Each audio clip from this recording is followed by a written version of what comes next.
दोस्तों, green revolution के बारे में तो आपने जाना ही होगा, आपने पढ़ा होगा। हरित क्रांति भारतवर्ष में सन 1966 में हरित क्रांति की पहली बयार बही थी।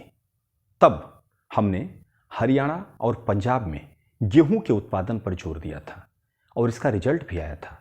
हमारा देश जो PL 480 समझौता, जिसे बहुत ही बेहद अपमानजनक समझौता कहा जाता था, यह अमेरिका से हमने समझौता कर रखा था और इसके तहत हम वो गेहूं इंपोर्ट करते थे जो उनके जानवर भी शायद नहीं खाते थे।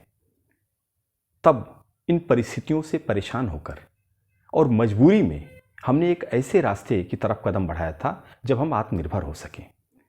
सन 1966 में पहली हरित क्रांति की गई और उसका रिजल्ट यह निकला कि हाइब्रिड बीज, सिंचाई के उन्नत साधन और उर्वरकों के सहयोग से हमने पंजाब और हरियाणा विशेषकर में खूब सारा गेहूं उत्पादन किया। और इसका रिजल्ट यह हुआ कि 70 के दशक में जब हम आगे बढ़े तो गरीबी उन्मूलन का हमारा नारा हमारे भारत के राजनीतिक एजेंडे का सबसे पहली लाइन बन गया। गेहूं में आत्मनिर्भर हो गए, गेहूं का प्रचुर उत्पादन हुआ और अनाज में आत्मनिर्भरता की तरफ बढ़ चले। लेकिन पश्चिमी भारत में विकास की इस गति ने एक गैप को भी जन्म दिया।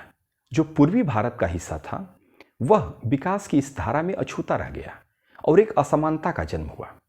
तब 90 के दशक में यह चिंता बढ़ी कि हरित क्रांति को किस तरह से प्रोपगेट किया जाए, किस तरह से इक्वल उसका डिस्ट्रीब्यूशन किया जाए कि जो पूर्वी हिस्सा है भारत का वह भी हरित क्रांति के लाभों में शामिल हो सके।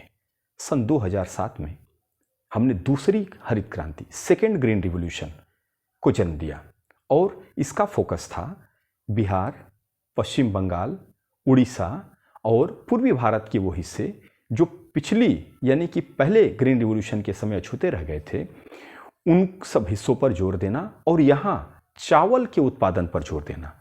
पहली हरित क्रांति गेहूं के उत्पादन पर और दूसरी हरित क्रांति चावल के उत्पादन पर जोर देना। और इसका रिजल्ट यह है मित्रों कि अब हमारे पास गेहूं, चावल यानी अनाज यानी ग्रेन्स का इतना उत्पादन है कि हम सरप्लस अनाज को अपने स्टोर्स में रखते हैं और कई बार तो हमारे अनाज हमारे गोडाउन्स में सड़ जाते हैं।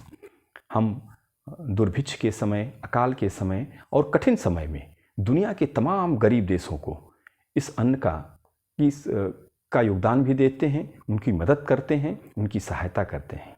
तो दोस्तों, हमने ग्रीन रिवॉल्यूशन के बारे में आज जाना और अगले बार जब हम दूसरे वीडियो में बात करेंगे तो डेवलपमेंट के तमाम और तरीकों पर बात करेंगे कि डेवलपमेंट के कौन कौन से मॉडल हैं, कौन कौन से तरीके हैं। थैंक यू दोस्तों।